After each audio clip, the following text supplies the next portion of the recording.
Nós temos que não somente sensibilizar o Congresso a fim de que possam entender essa proposta e dizer que não estamos de pires nas mãos, mas estamos nesse momento escrevendo uma parte da nossa história e que foi rasgada. Foram sintetizadas e transformadas em forma de lei para iniciativa popular. E a gente vai centrar fogo nisso porque a gente quer ver garantidos os direitos fundamentais da mulher na nova Constituição. Nós só vamos fazer um texto constitucional autêntico e embasado nas propostas populares se as mulheres estiverem aqui dentro, não só as mulheres parlamentares. Tem que fazer que os trem que faz igual lá na rua, lá, bate na gente, judia da gente, não pode ser não, que a gente é igual as outras pessoas civilizadas. E queremos casa, comida, queremos que nossos pais parem de beber, bater na gente, queremos trabalhar e ser alguém, e não queremos ter dinheiro roubado, não queremos apanhar da polícia, queremos trabalhar e ser alguém, ser um futuro homem. Se o coração do Ulisses for mole, né, tiver um coração mole... E quem que não tem? Eu sou pai, eu sou avô, eu tenho filhos, tenho netos, sei da ternura que eu tenho por eles, e não é justo que eu só quisesse um quadro daquilo que fosse melhor para os meus filhos, como aconteceu, e os meus netos. E vou fazer o esforço, todo o esforço, para que façamos o melhor dentro da Constituição. Agora tô vendo que tem, né?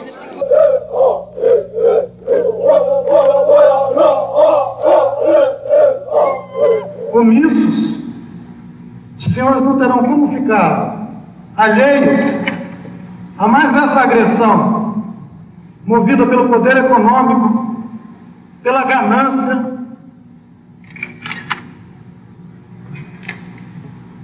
pela ignorância do que significa ser um povo indígena. É preciso garantir a eles a titularidade definitiva dessas terras que são dele. Enfim, é preciso que a Constituição escreva com todas as letras esse direito, considerando essa nação indígena como a primitiva nesse território brasileiro e devolvendo a ela tudo que lhe foi usurpado. Você imagina, de repente, 80 indígenas, né, cantando e batendo o pé na antessala do Ulisses Guimarães, né? E, de repente, então, balançou todo o gabinete dele e foi aquela correria, né, de gente para lá e para cá. E imprensa, jornalista, o que estava acontecendo na sala do Ulisses Guimarães, né? Então, o assessor dele veio falar, o que está acontecendo? Eu falei, nós estamos cantando, porque quando estamos em guerra, a gente canta também. Então, ele disse, o momento que nós vamos já receber. Então, quando nós entramos, eu tenho a impressão, de novo, que o Ulisses Guimarães pensava, olha, deve ser aqueles índios que vieram aqui aquela vez de paletó e gravata, né? E entramos na sala dele. Eu tinha falado para um chefe indígena, que eu não me lembro mais o nome dele, você leva o cocar. Fomos, porque esse homem velho, ele é um velho, eles não conheciam o Ulisses Guimarães, ele é um velho. Então, ele vai sentar na ponta da mesa. Aí você coloca cocar de chefe em cima, na cabeça dele. Tá ok? Tá ok.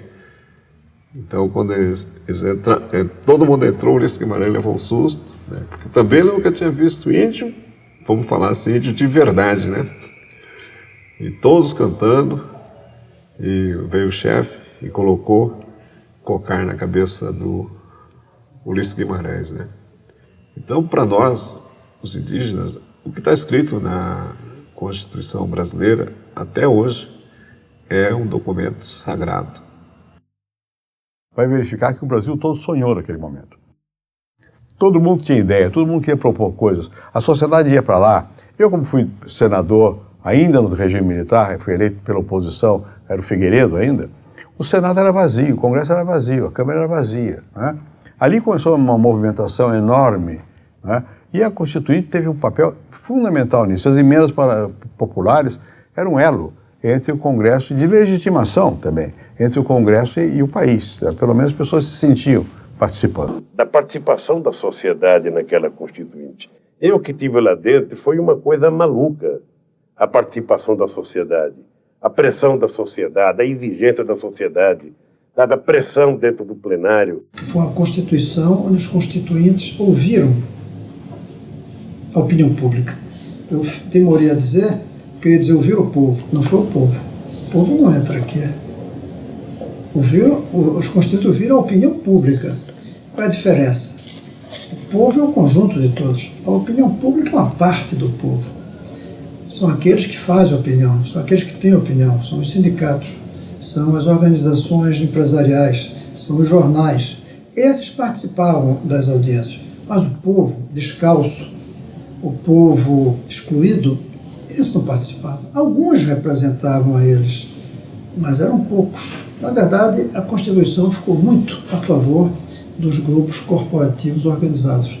Não era bem assim, até porque o movimento social cumpria um papel fundamental da Assembleia Nacional Constituinte. Foi a maior mobilização que eu vi nesses meus 23 anos de parlamento. A pressão popular foi muito grande.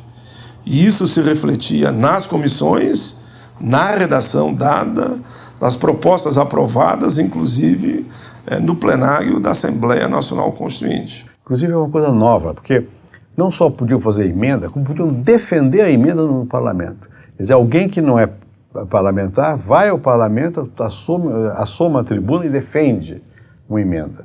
Além disso, houve uma mobilização popular enorme. Se falava muito da sociedade civil organizada. Aí lá nós nos damos conta, e eu me dei conta pelo menos, que não tinha sociedade civil organizada lá. Tinha grupos de interesses organizados, que queriam pegar pedaços do Estado para si.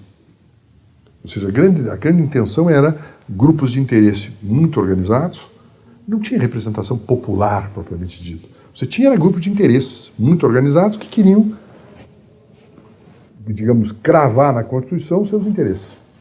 É isso que aconteceu. Isso a gente viu muito bem na questão do Poder Judiciário, Ministério Público. Todo mundo queria botar a sua autonomia, ou seja, criar uma espécie de um nicho do Estado para ficar com eles.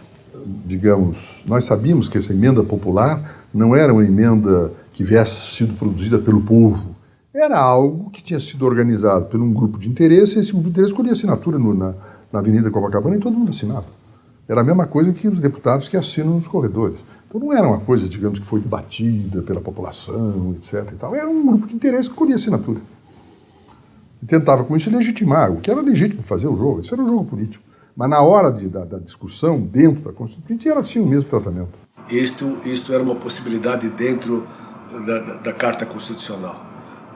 Nós damos uma grande mobilização, conseguimos esses abaixo-assinados, mas também que não teve efeito.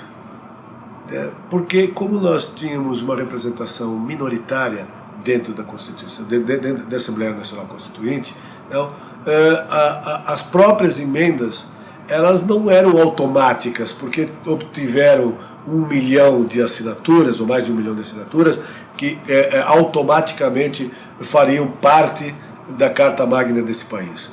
Elas teriam que passar ainda pelo crivo da Assembleia Nacional Constituinte, e que não passaram.